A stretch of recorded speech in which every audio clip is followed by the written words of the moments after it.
Arima, Trinidad's fourth largest town in size, was founded on the banks of the Arima River. Its name means water. After the cedula of population of 1783, it became not only the home of the Arima natives, but also those of Aruca, who were transferred there by Governor Chacon so that their lands could be given to French immigrants. The settlement was made a mission by Governor Chacon in 1786 and was laid out that year.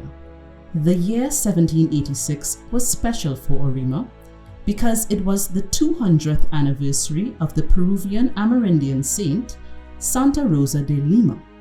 And that year, Chacon dedicated the Roman Catholic Church of Arima to the saint, making it the Church of Santa Rosa de Lima. The fourth British governor of Trinidad, Sir Ralph Woodford, who arrived here in 1813, was certainly the man who set the tone and character of Arima and instilled in its native population the pride of an important, independent, and unconquered people. It was through his love of Arima that many of the native festivals were revived, and he himself journeyed to Arima to take part in the festivities.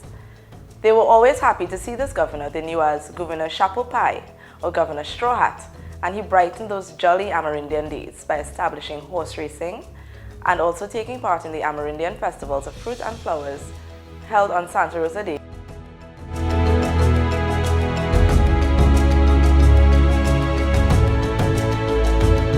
I'm Crystine Alleyne, co-founder of Commerce and manager of the East Yard Creative. So as it pertains to the Royal Charter, Arima is becoming important through its heavy production of cocoa, and because of this railway which allowed it to transport this cocoa. And in these times it was not surprising that Queen Victoria, who must have heard so much about it from the various governors, she had great pleasure in granting it the status of a royal borough. So Arima was granted this royal borough status. The governor, who must have spoken about it, and he would have spoken about it the most, and that was Sir William Robinson. He had presented his portrait to the council members of Arima around 1886. He was governor of the colony from 1885 to 1890, and he seemed to have had a special love for this former mission. As you know, Arima at that time was a mission.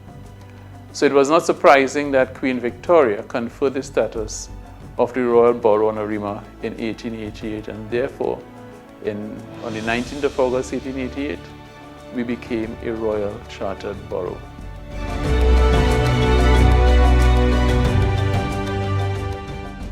So in 2016, at that council, I was appointed the deputy mayor, and in 2019, again was reappointed as deputy mayor. In 2020, our mayor at that time, that was Lisa Morris Julian. She went and she became the MP of Darby Amera, and so by law, I became the mayor, the 45th mayor of Arima, Alderman Cagney Casimir. Another honor followed in 1908. Ex-mayor Francis Wallen presented the borough with a tower clock. Wallen was mayor from 1898 to 1899 and from 1900 to 1906. Commonly referred to as the Dial, it has turned out to be the most popular point of reference in Arima, and such a well-known meeting spot that those who say they don't know the Dial can't pretend to belong to the borough. My name is Deidre Rahaman, and I'm from Arima Vibes. A general slump in the Trinidad economy in the 1930s must have taken some glint from the glitter.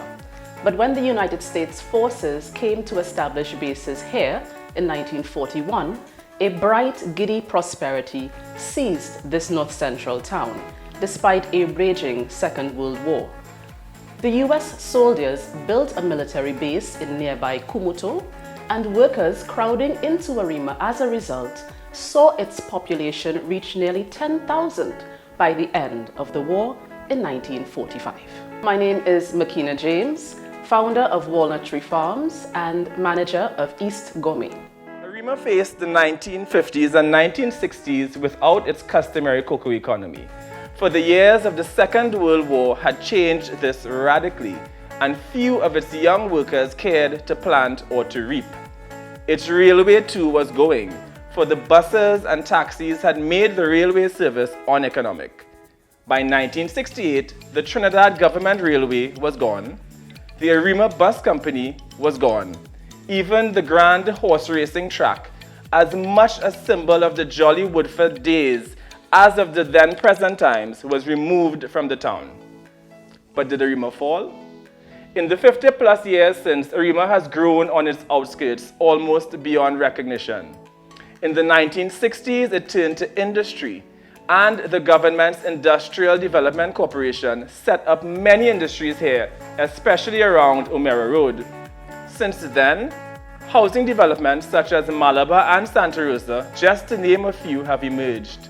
Indeed, this former Amerindian mission, Arima, is today as vibrant a place as it has ever been.